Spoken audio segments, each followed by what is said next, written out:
Hello everyone, welcome into another video. Today I wanted to focus primarily on Survival Hunter, looking at it in 9.1 and what I've been finding so far as things have been developing in this patch.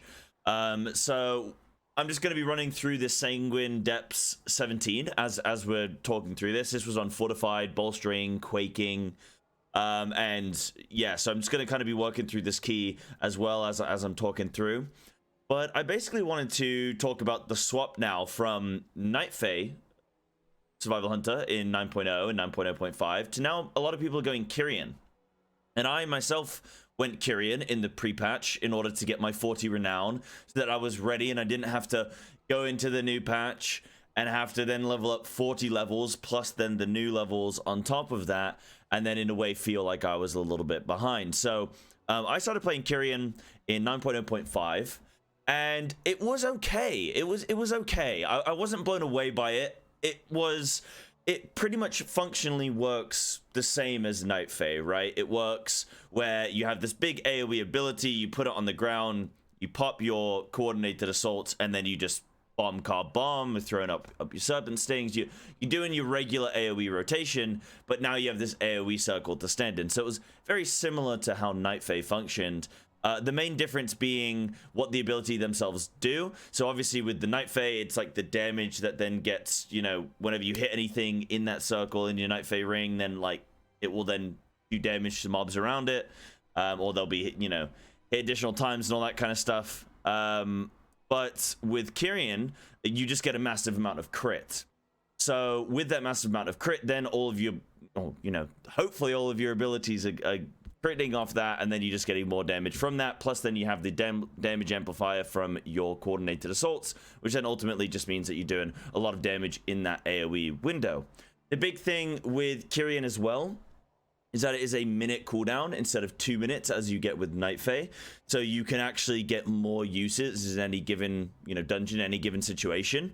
Because obviously you can get 2 of your, you know, resonating arrows for every 1 coordinated assaults. So you can actually then, when your resonating arrow comes up off cooldown again, you can make use of that. So you're not just waiting around for your coordinated assaults to come back off cooldown. So that's pretty nice to have. It means that you can go in and you pretty much have your resonating arrow available for pretty much every single pack.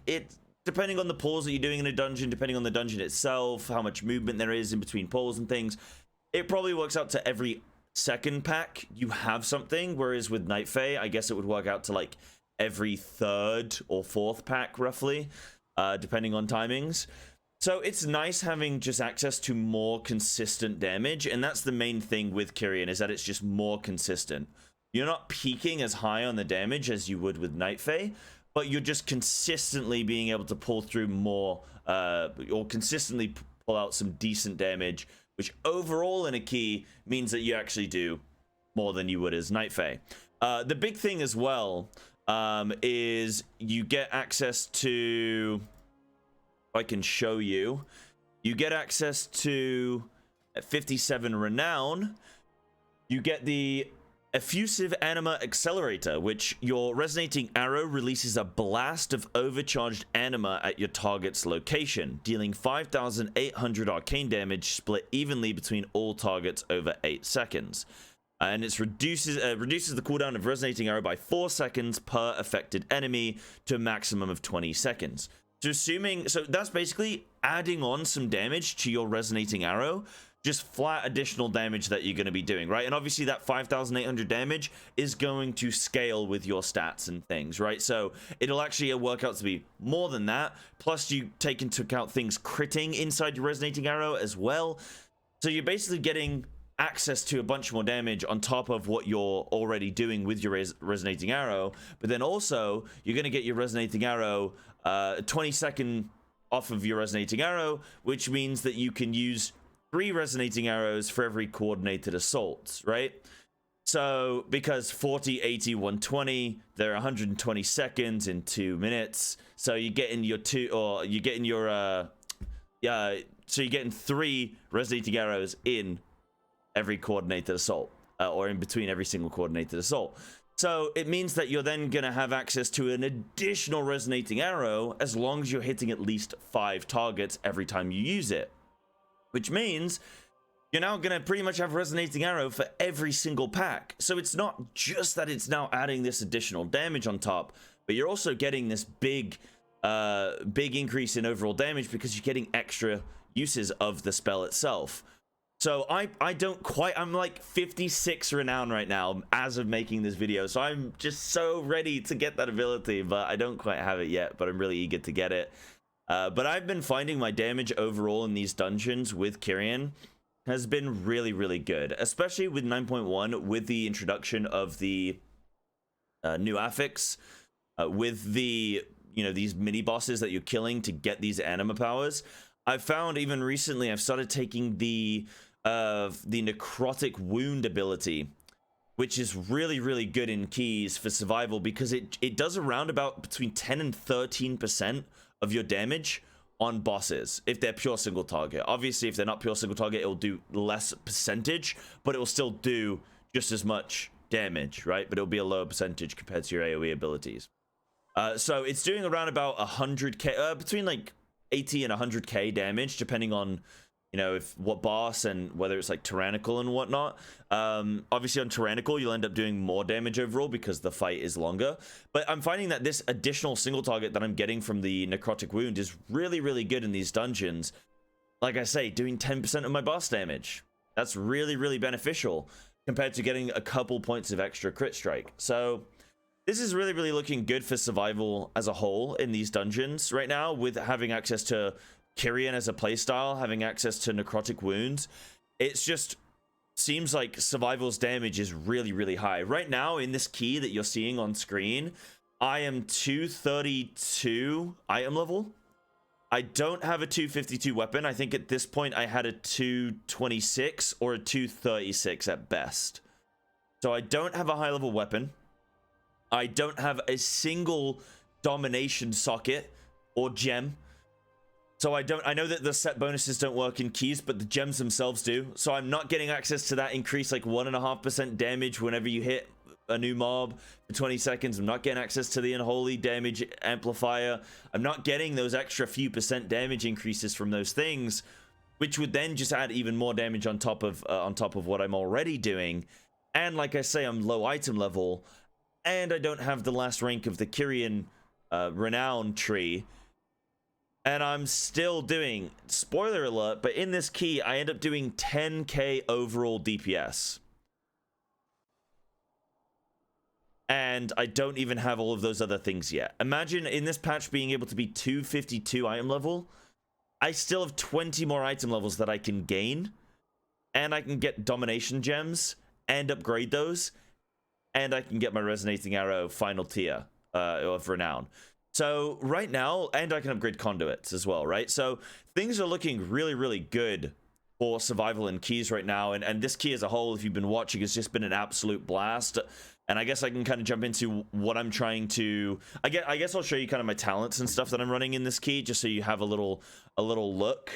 But if I do this here, so talent-wise, I'm running a very standard-looking build. You can see getting my double bombs from guerrilla tactics, getting my wildfire infusion to empower my bombs, and then, yeah, pretty basic. You can go anything on this row, I feel. You can go tip, you can go mongoose bite, or you can go flanking. I personally like flanking in certain situations. If, say, like, when you're in a situation, for me, with flanking, where you'll be pulling a bunch of mobs, and your tank will be going around gathering everything up. And for me, where I really find that flanking strike does well is, imagine that all these mobs are being pulled up together, so the tank's pulling everything up, and I'm gonna just start throwing out my serpent stings on everything. Now I want to go in and engage. Oh, but I don't have enough energy for my carve. That's where I would be using that that flanking strike to make sure I've got the energy to hit with that carve quicker, so that then, I mean, look here, if I wasn't able to hit that carve as quick as I did, I wouldn't have been able to extend these serpent stings here. It's little things like that where just having access to the flanking strike is really, really beneficial because it actually just saves you a global. The one flanking strike gives you the amount of energy that 2 kill commands will be, which is 30 total energy. So if you can save yourself 1 global by making use of that flanking strike, then in those larger AoE scenarios, it can be really beneficial. Now, let's imagine that everything's already pre-grouped and I go into combat like this. Flanking strike is a lot less useful because you can see, like, I've got plenty of time to throw some serpent stings around, then go in, bomb cart bomb. Like, I'm not energy starved or focus starved at this point. So I find flanking strike is less useful in these scenarios personally.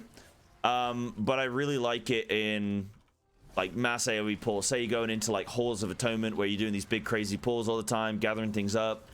Or if you're going into like the other side or anything like that, then I think these are really good. It's a really good talent to take. But yeah, hopefully that helped a little bit. That's all I kind of wanted to say on this video. That was a lot of, I guess, like where I was kind of hitting you with some info based on my experiences with playing Kyrian and Keys right now. It does feel like utility-wise, we are still a little bit, I don't know, it feels like we could probably get something more. Binding Shot is nice. Having, I don't know, Slow is nice. Having Bloodlust is nice. Little things like that. But in general, we could probably get a little buff to just kind of make us more desirable from groups. When people are weighing up their options, they think, oh, what do we bring to the group? Yes, Kyrian does a lot of damage, but say Arms Warrior does just as much damage, if not more, and also they have access to Battle Shout and Rallying Cry. So suddenly, like, Warrior looks really good there, whereas Survival, maybe you're kind of lack it a little bit to really convince people that they should want to bring you. But yeah, let me know what your experiences have been in Keys, how you've been finding Survival and stuff so far. And yeah, make sure you come check me out on twitch.tv/SideBestSlat. Come check me out on Twitter as well, just SideBestSlat, of course. And yeah, come hang out, and I'll be live probably as this video is airing anyway. So yeah, well, I'm live every Monday to Friday from like 1 p.m. UK until about 6 p.m. UK. So yeah, from 2 till 7 CEST every day, Monday to Friday. Don't forget to check out Eco Vape in the description. They are down in the description below. They are a UK-based vape company, and you can get all their products online there following that link, and you can even get 50% off using the site 50 discount code. So make sure you go check out that role play vape range that they got going on. And yeah, thank you to them for supporting the content, supporting the channel, and yeah, see you in the next one.